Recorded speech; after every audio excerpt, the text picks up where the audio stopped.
नमस्कार साथियों, स्वागत है आप सबका आपके अपने YouTube चैनल पर।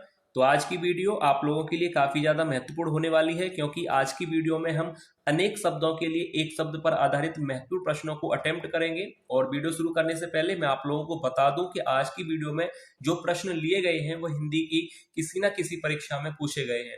तो आप लोग वीडियो को एंड तक जरूर देखिएगा और इससे आप लोगों को आइडिया भी लगेगा कि परीक्षा में जो है इस टॉपिक से किस तरह के प्रश्न जो है पूछे जाते हैं। तो चलिए ज्यादा समय ना लेते हुए वीडियो को शुरू करते हैं और देखते हैं आज का हमारा पहला प्रश्न। तो देखिए, सबसे पहला प्रश्न है, देखिए, जिसका कोई शत्रु पैदा ना हुआ हो के लिए एक शब्द क्या है। और ये प्रश्न जो है हिंदी की परीक्षा में पूछा गया था कि जिसका कोई शत्रु पैदा ना हुआ हो के लिए एक शब्द क्या है। ऑप्शन दिए गए हैं स्कंदगुप्त, या ऑप्शन बी अजात शत्रु, या ऑप्शन सी अजात बाहु, या ऑप्शन डी अजय। तो देखिए, जिसका कोई शत्रु पैदा ना हुआ हो के लिए एक शब्द क्या होगा। तो इन चारों में से जो राइट आंसर है वो है ऑप्शन बी। याद रखिएगा, अजात शत्रु। जिसका कोई शत्रु पैदा ना हुआ हो या जिसका कोई शत्रु ना हो उसके लिए एक शब्द कहा जाता है अजात शत्रु। याद रखिएगा, ऑप्शन बी यहाँ पर राइट आंसर होगा। और ये प्रश्न जो है हिंदी की परीक्षा में आया था, तो याद कर लीजिए, जिसका कोई शत्रु पैदा ना हुआ हो उसको कहा जाता है अजात शत्रु। अब इसके बाद अगला प्रश्न देखिए पूछा गया था परीक्षा में। देखिए, अगला प्रश्न आया था कि धन को व्यर्थ ही खर्च करने वाला के लिए एक शब्द क्या होगा। कि धन को व्यर्थ ही खर्च करने वाला के लिए एक शब्द क्या है। ऑप्शन दिए गए हैं व्यय, या ऑप्शन बी धनिक, सी मित व्यय, या ऑप्शन डी अपव्यय। तो देखिए, धन को व्यर्थ ही खर्च करने वाले को क्या कहा जाता है, इसके लिए एक शब्द क्या है। तो देखिए, इन चार विकल्पों में से एक सही है यहाँ पर ऑप्शन डी अपव्यय। याद रखिएगा, ये भी प्रश्न आया था कि धन को व्यर्थ ही खर्च करने वाले के लिए एक शब्द क्या होगा। तो यहाँ पर राइट आंसर हो जाएगा अपव्यय। उसको क्या कहा जाता है, अपव्यय, जो धन को व्यर्थ ही खर्च करता है। तो यहाँ पर इस प्रश्न का राइट आंसर हो जाएगा ऑप्शन डी। अब इसके बाद देखिए, अगर अगला प्रश्न यहाँ पर देखा जाए, देखिए अगला प्रश्न पूछा गया था कि ज्ञान प्राप्ति की इच्छा रखने वाला, ज्ञान प्राप्ति की इच्छा रखने वाला के लिए एक शब्द क्या होगा। ऑप्शन ए ज्ञानी, बी ज्ञाता, सी जिज्ञासु, या ऑप्शन डी ज्ञानवान। तो देखिए, यहाँ पर इस प्रश्न का राइट आंसर क्या होगा कि ज्ञान प्राप्ति की इच्छा रखने वाले के लिए एक शब्द क्या होगा। क्या कहा जाता है कि ज्ञान प्राप्ति की जो इच्छा रखता है उसके लिए क्या होता है। ऑप्शन सी यहाँ पर राइट हो जाएगा जिज्ञासु। उसे क्या कहा जाता है, के लिए एक शब्द क्या होगा, जिज्ञासु। ज्ञान प्राप्ति की इच्छा रखने वाले को क्या कहा जाता है, जिज्ञासु। यानी ऑप्शन सी यहाँ पर राइट आंसर होगा। और ये भी जो है परीक्षा में पूछा गया था, इसलिए आप इसका आंसर ध्यान से देख लीजिएगा। अब देखिए, अगला प्रश्न जो है परीक्षा में पूछा गया था कि जो किए गए उपकार को ना मानता हो, जो किए गए उपकार को ना मानता हो या किए गए उपकार को ना मानने वाला के लिए एक शब्द क्या होगा। ऑप्शन ए कृतघ्न, या धोखेबाज, सी जालसाज, या ऑप्शन डी कृतज्ञ। तो देखिए, जो किए गए उपकार को ना मानता हो के लिए एक शब्द क्या होगा।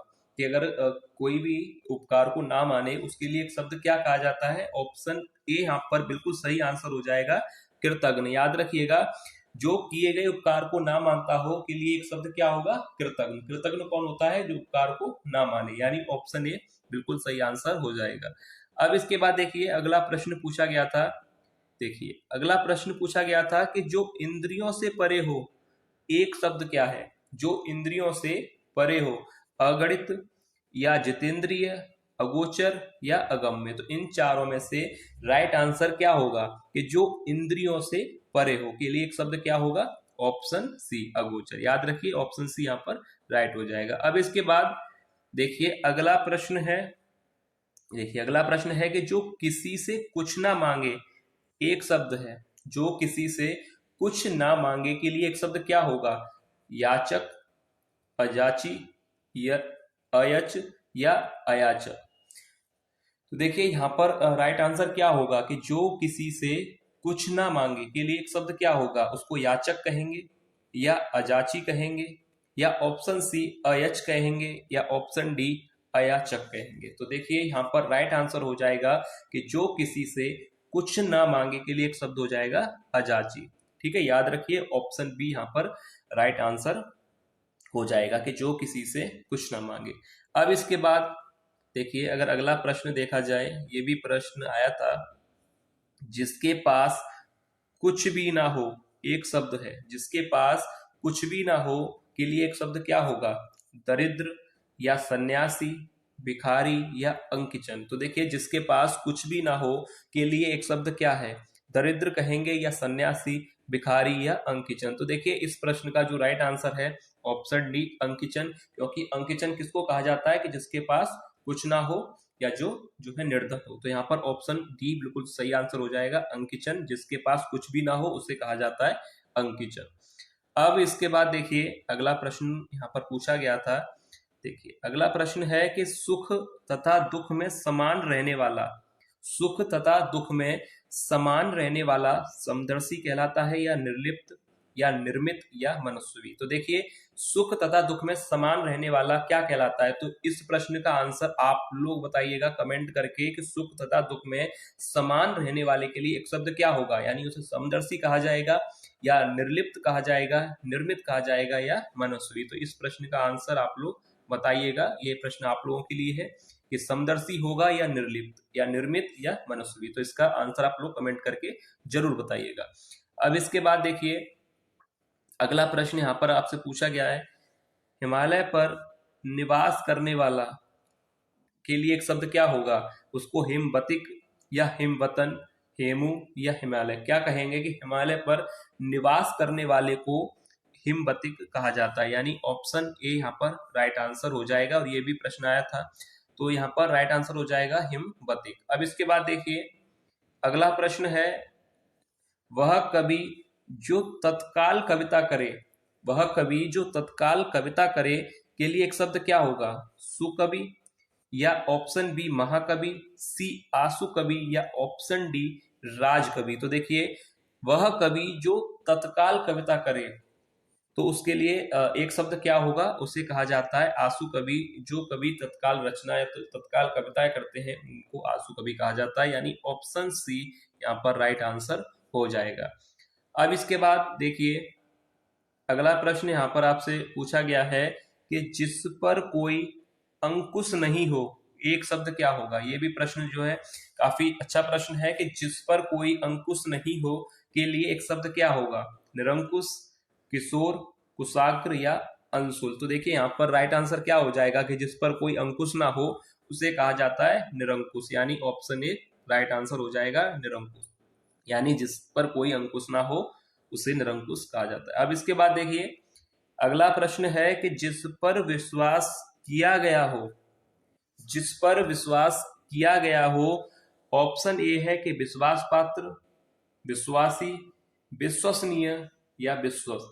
तो देखिए, जिस पर विश्वास किया गया हो के लिए एक शब्द क्या होगा? विश्वास पात्र या विश्वासी, विश्वसनीय या विश्वस्त। तो देखिए, यहाँ पर राइट आंसर हो जाएगा विश्वस्त, यानी ऑप्शन डी यहाँ पर सही आंसर हो जाएगा। जिस पर विश्वास किया गया हो के लिए एक शब्द क्या होगा? विश्वस्त।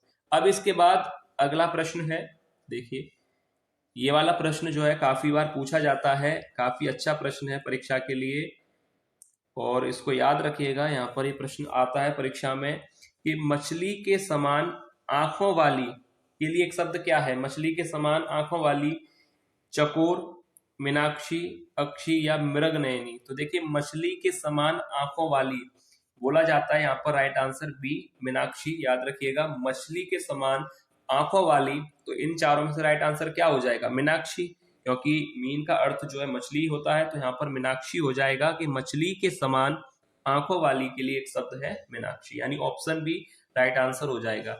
अब इसके बाद देखिए, अगला प्रश्न है, देखिए अगला प्रश्न यहाँ पर आपसे पूछा गया है कि कुसकी नौक सी तीखी बुद्धि कहते हैं विद्वान, कुशाग्र बुद्धि, मंद बुद्धि या कुशा। तो देखिए, इन चारों में से कौन सा विकल्प सही होगा कि कुसकी नौक सी तीखी बुद्धि के लिए एक शब्द क्या कहा जाता है? विद्वान या कुशाग्र बुद्धि या मंद बुद्धि या कुशा। तो देखिए, कुसकी नौक सी तीखी बुद्धि को कुशाग्र बुद्धि कहा जाता है, यानी ऑप्शन बी यहाँ पर राइट आंसर हो जाएगा, कुशाग्र बुद्धि। याद रखिएगा, ये भी प्रश्न काफी अच्छा प्रश्न है परीक्षा के लिए। अब देखिए, अगला प्रश्न जो कि वीडियो का लास्ट प्रश्न है। शुद्ध आत्मा का मनुष्य कहलाता है पवित्र, दार्शनिक, कृतात्मा या शुद्धोदन। तो देखिए, शुद्ध आत्मा का मनुष्य कहलाता है पवित्र या दार्शनिक या कृतात्मा या शुद्धोदन। तो यहाँ पर राइट आंसर हो जाएगा ऑप्शन डी। याद रखिएगा, शुद्ध आत्मा का मनुष्य कहलाता है, यहाँ पर पवित्र गलत, दार्शनिक भी गलत होगा, कृतात्मा भी गलत होगा, यानी ऑप्शन डी यहाँ पर राइट आंसर हो जाएगा। ठीक है, तो याद रखिएगा, जो भी यहाँ पर प्रश्न लिए गए थे वीडियो में वह काफी ज्यादा महत्वपूर्ण थे और परीक्षा में पूछे हुए प्रश्न भी हैं। तो आप लोग वीडियो को एक बार जरूर देख लीजिएगा, ज्यादा प्रश्न नहीं है और एक बार आप लोग देख लेंगे तो आपको जो है याद रहेगा। तो चलिए मिलते हैं नेक्स्ट वीडियो में। उम्मीद करता हूं कि आप लोगों को वीडियो जो है पसंद आई होगी। अगर वीडियो आपको पसंद आई है तो वीडियो को लाइक जरूर कीजिएगा। तो चलिए मिलते हैं नेक्स्ट वीडियो में ऐसे ही और महत्वपूर्ण प्रश्नों के साथ। तब तक के लिए धन्यवाद।